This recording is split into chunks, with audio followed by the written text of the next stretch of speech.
Hello and welcome to this special report from Black and White on the issues of today that are important to all of us. In this special report, you will hear from important people who are knowledgeable about the subject matter we're going to discuss so you can keep abreast of the important issues of today. Now, let's go to Dan and Darrell.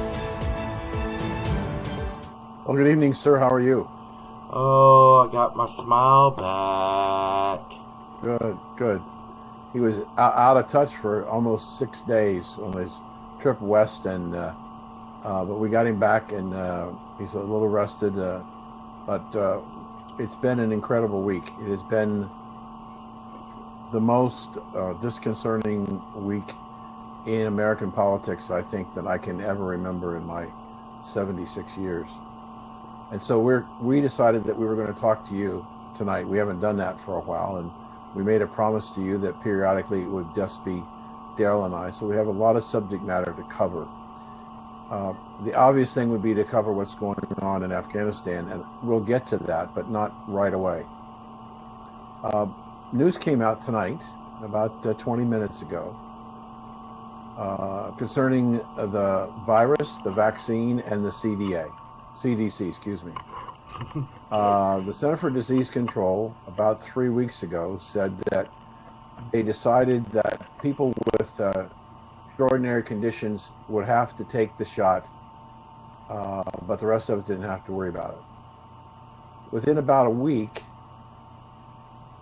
they came out and changed their mind and decided that everybody should get a third shot.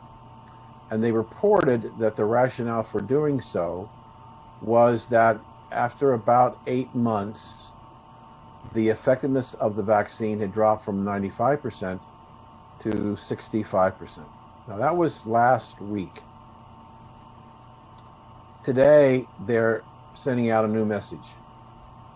They think that only people who are at risk should get the third shot. However, not 8 months after your second shot, but 5 months.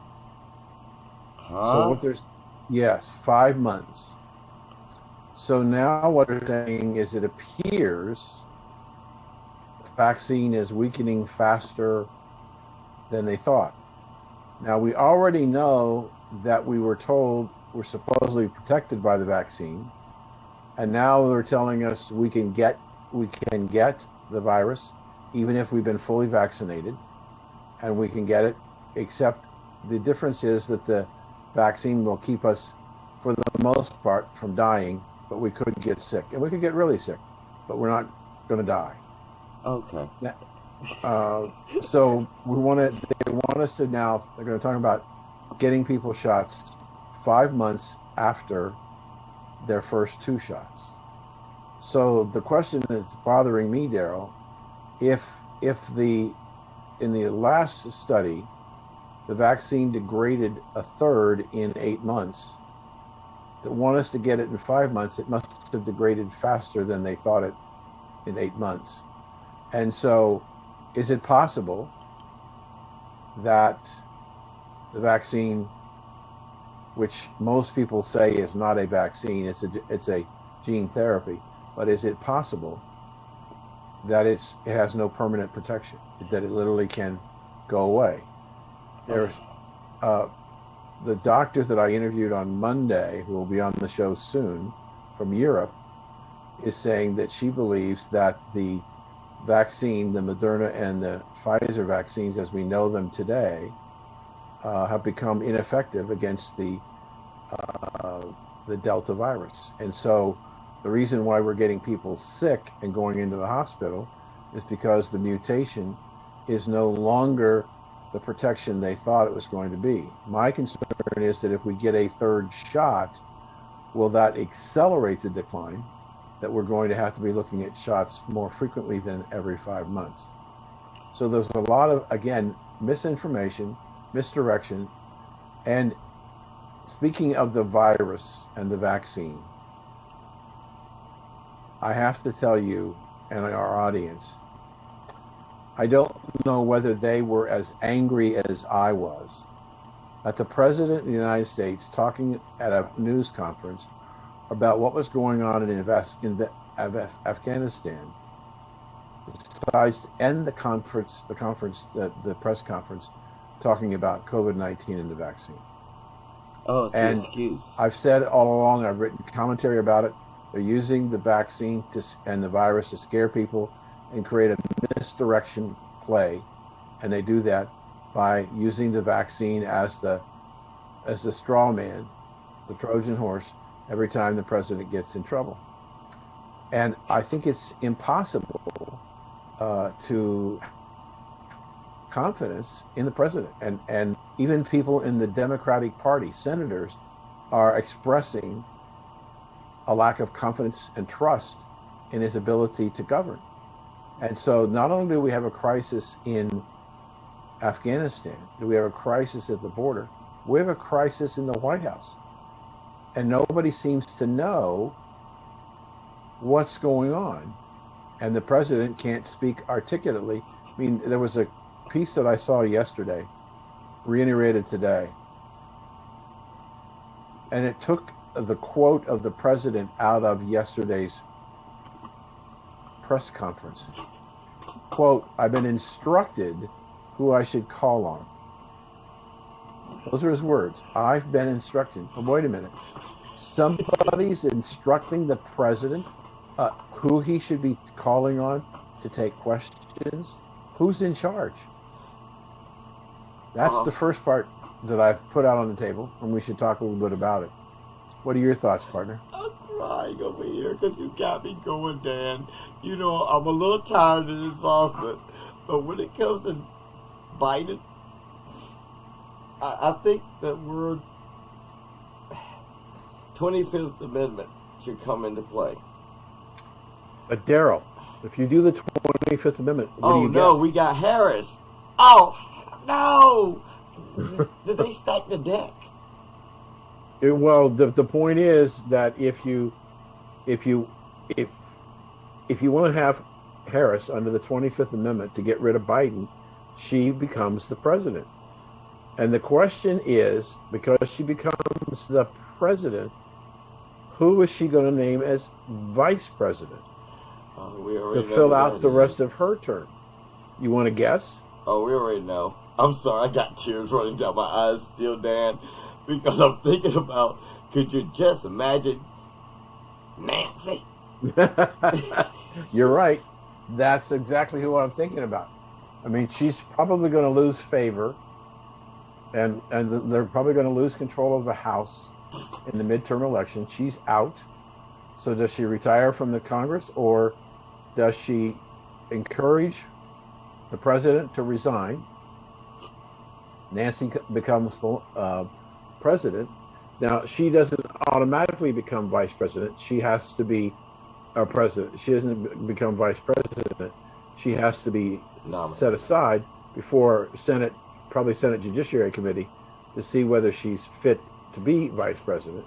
So I suppose there's a possibility, except there's nothing in the 25th Amendment that says, what happens if the vice president is an a-hole and has no mental?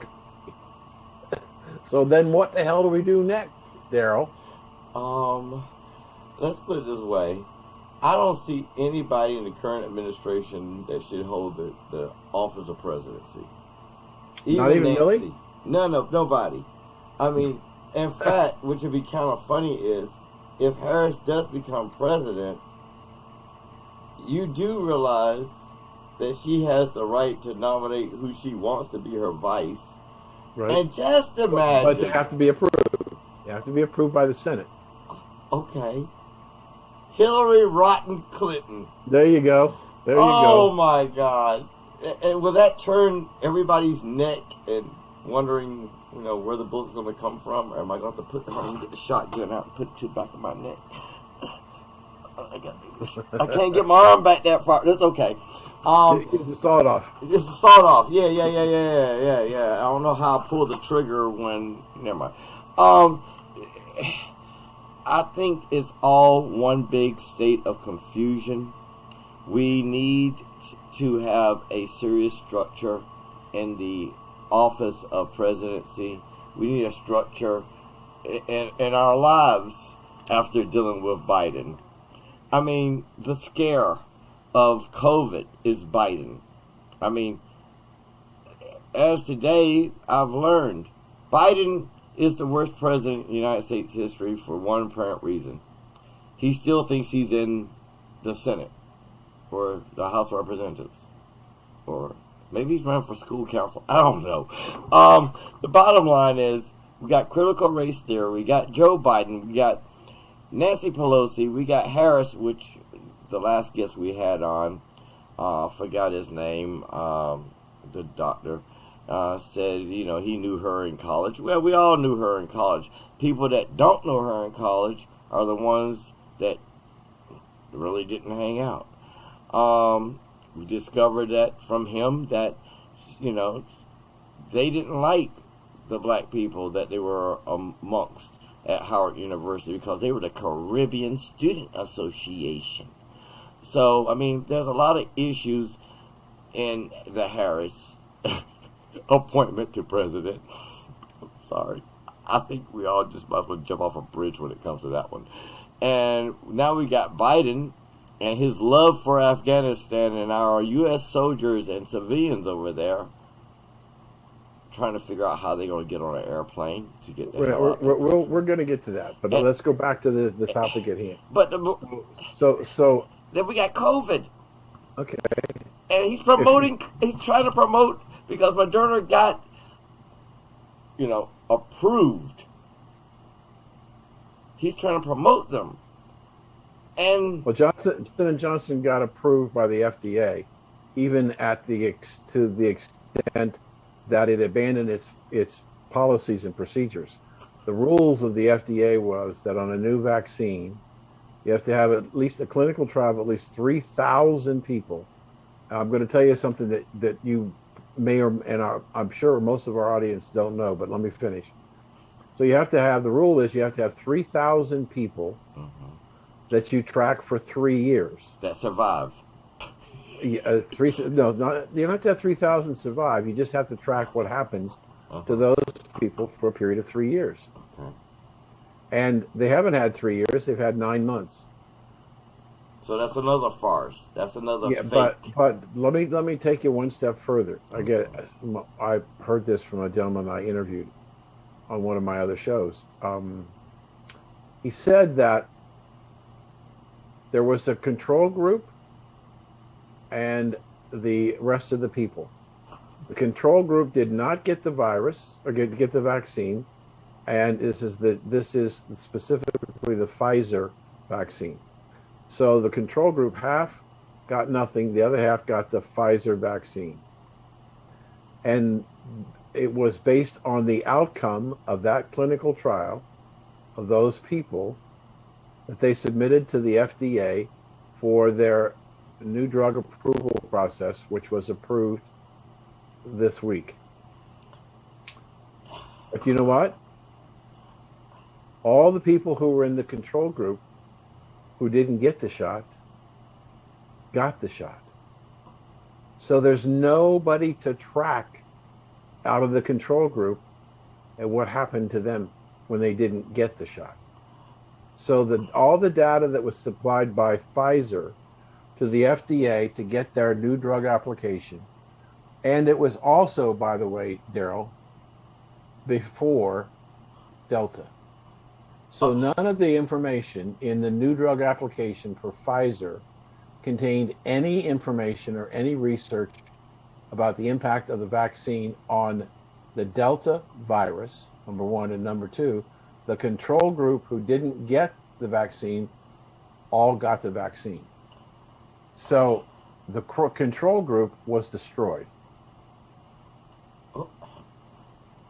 In other words, it was a farce. Well, I don't know whether you can call it a farce as much as, again, when you think about it, somebody had to make the decision. It just didn't happen out of thin air. Somebody had to make the decision that in order to be fair to the people who were in the group, after the study was done, they should all get the vaccine. And either their mental capacity to understand the process of control groups was never there, or as you and I talked about earlier today, where's the ethics? Dan, there's no more ethics. Ethics went out the door with logic. I mean, you see them teaching ethics in school anymore? Logic classes, are they in school anymore? The world we're living in is is really a control group. They put the animals in the cage, they put us in the cage, and they said survive. I mean, honestly, survive. They're lying to us. They're telling you that we're going to give you this vaccine, and it's in a beautiful needle, and we're going to inject it with you. It's going to make you feel good. It's going to keep you from getting sick. Hold on, don't die on me. Come back over here. And it's going to make you understand that we in science is going to prolong your life, and you will be able to evade this COVID virus. Did I tell you there was another strain out? It's okay. Don't listen to that person over there. Don't listen to him. There is no other strain. There's no other strain. Dad, I feel like I want to cry. We've been I understand that you want to cry. I want to cry too. I mean, it is that more and more doctors are saying. Our good friend Dr. Malone has some opinions on, and he's shared it with us on several occasions about the gene therapy. But I'm another thing that I heard this week, that there are, if you can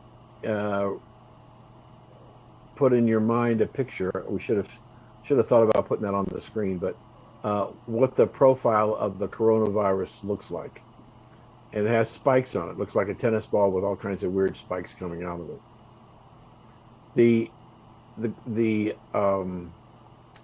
The vaccine from Pfizer and Moderna is designed to attack one of those vertical proteins. Just one. And what? Just one? Just one spike. And what the research are telling us is that one of the reasons why the vaccine is diminishing in effectiveness is that the vaccine has moved to a different spike. And so the vaccine that we have is no longer effectively treating the spike and that's what the variant that we have out there, the Delta, is where it's transferred to a spike. And the doctors are telling me that there's no guarantee that the virus won't jump again to another spike. And so I'm asking doctors, I can't get any answers, but if I were a listener to this program, I would want to know the answer to the question I'm about to raise as much as I do. If the vaccine is diminishing in effectiveness and we put another shot in our arm, are we going to have to continue to put shots in our arm to try and keep it as effective as we need it to be in the 90 to 95% range? And the doctor that I interviewed on Monday in London was saying, I asked the question, I said, doctor, when we start out as a newborn, we start getting injections, measles, mumps, rubella, whooping cough, vaccines for polio, on and on and on, flu shots. And I said, is it possible that you can overload the human system with these vaccine shots? And she said, I like to think of it as grains of sand. A shot in and of itself may be only one pebble of sand. But as I have more and more shots, more and more pebbles come in and create a sludge, if you would, in our body, and allow our body to effectively function. So, and a person I trust greatly said, we're being misled about science. Science is not exact. Science is about asking questions to try and figure out answers. And so when we have Dr. Fauci and talking about believe the science is not to believe. You have to constantly prove stuff with science. So we've got this tremendous amount of misrepresentation and lack of transparency on the medical health professionals in our country, that we've got millions of people who are being reinfected. It's hard to believe. You know, she said to me, we were talking about masks, especially for children. And she said to me quite angrily, not at me, but at the concept, she said, you know, I don't have to do a clinical trial to know that if I put a foreign substance on the face of a child and force them to breathe through it, something bad's going to happen. Children need higher volumes of oxygen. And she's saying they need the oxygen to come into the body to nourish it, but also to flush out the toxins from the waste that the body produces. And when I put an artificial structure in front of the child's face, I reduce the volume and the flow of oxygen to the body, and I also reduce the amount of bad stuff, the carbon dioxide that gets released, and the mask doesn't allow it to totally go into the atmosphere. So we're reinfecting some of that air that we're bringing back in with more carbon dioxide. So she says it's not a matter of science, it's a matter of physics. If you interrupt the flow of something, you're going to adversely affect the result of what you needed. So she says she's absolutely opposed to putting masks on children because she is very much afraid that with a deprivation of oxygen to the brains of children, we're going to do long-term damage to a generation of children. And while we don't have the exact science, her instincts tells her that when you reduce the flow of oxygen to the brain, it affects a lot of different systems within the body. So we have, again, the idea story today, you know, children need it. Children have to have masks. I'm on radio! And we have to wear masks as a nation. I mean, it's the problem, in my opinion, Darrell, is that we've got government agencies who are charged to try and protect our health, who have no clue what they're doing. They change their philosophy as fast as they change their underwear. And there is a lack of transparency and belief, a growing and expanding and protesting about, quote, the science, when more and more people are questioning it. Dan, you're 100% correct. And the issue that I see is that the American public has been fed all this crappy information, lies and misleading lies and misleading truths that are misleading regardless, fed the pockets of many people who are currently there in the media. Also, those same people are the ones I'm talking about are also on YouTube. They're feeding them. They're putting money in their pocket. They're not supporting the truth because people don't know what the truth is, Dan. That's the whole issue.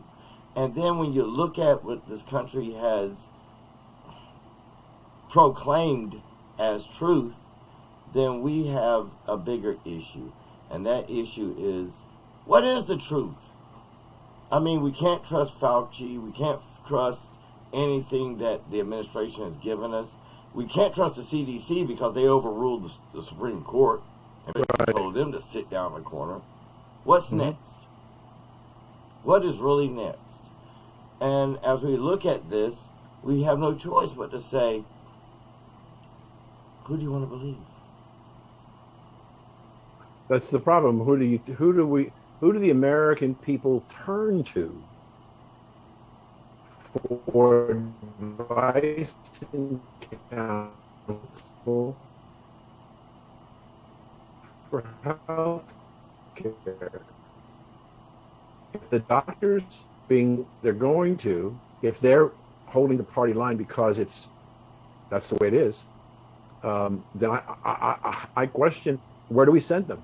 Where do we go? And That's Darrell. That is absolutely the reason why on Monday I interviewed the doctor from London, because I think we have to spend a little bit more time listening to people outside the United States, medical professionals, and at least hear what they say so that we can begin to balance what we hear from the CDC, from other medical professionals in other parts of the world. And the doctor told me when I engaged with her in a preview to talk about being on the show, she said, I hope you're prepared to be attacked. I know she works in London, but she also works at a college in a university in Germany as a researcher, and she was going back yesterday, and she said, depending on when you air this interview, I fully expect that I'm going to be called a Nazi and all kinds of bad things because I spoke what I believe to be true. And I said, I understand where you believe you're going to be chastised, and chastised by your compatriots in the medical profession because they don't believe what you believe. But she says, I can't not say it. And so I wanted to bring her, and I'm continually looking for other experts outside the United States to bring a different perspective to our audience on this very important issue so that we can have more information to make our own decisions. And as soon as that airs, we're continuing to look for more people. But I'm committed to go outside the United States looking for respected medical professionals, and this woman is highly credible in the European Union, and I want to share that information with our audience. But that's what we're going to have to do, Darrell. We're going to have to spend less time listening to what the CDC has to say in the United States and spend more time looking at this issue from outside the United States to see if there are other opinions that may be in conflict with what our CDC is saying. And then hopefully you'll continue to have your rights of freedom of choice, that you can make your decision. I'm very concerned that we're heading very straight and very close to mandatory vaccinations and mandatory masks, regardless of whether it's legal or not. I see that in our future, if this Delta doesn't come under control. Well, Delta's scaring a lot of people. We know we're going to get locked down. I mean, what else can they do? That's all they know. And there's the issue. You're probably right, but this is the horns of dilemma that the Biden administration is on. Yeah. He ran on solving the problem. Remember? What problem did he solve? Well, he went on, and he's talked about all the people that he wanted to get vaccinated, and he's almost made his number. But it's going to be very difficult for him to support a nationwide lockdown when he's got so many hundreds of millions of people with the vaccine, especially if it didn't work. So how does he get out of that situation? Guess what he's going to do? Blame Trump. Oh, no. He's going to give it to a war. I mean, they blame Trump. Trump